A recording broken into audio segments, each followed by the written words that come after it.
La pièce la plus jouée à ce jour sur les scènes françaises est Cyrano de Bergerac. Elle a été écrite par le Marseillais Edmond-Eugène Alexis Rostand, qui écrivait à Paris de longs drames en vers. La société de la Belle Époque veut cependant s'amuser. Cela oblige Rostand à écrire des divertissements légers. Sa comédie romantique sur l'écrivain fantôme de l'amour est devenue un succès mondial.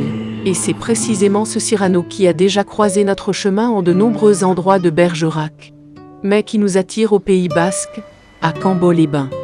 C'est ici que le poète guérit en 1900 d'une pleurésie qui a changé toute sa vie. Impressionné par le lieu et le Pays Basque, Rostand tourne le dos à Paris.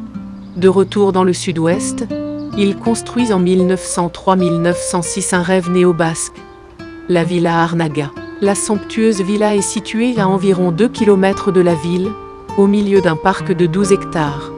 Sur un promontoire rocheux, il fit aménager un jardin de 4 hectares sur le modèle français.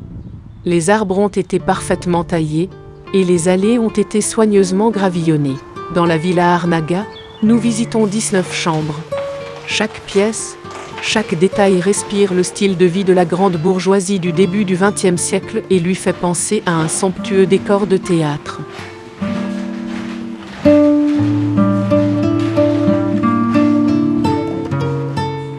Rostand ne vit pas seul dans sa villa.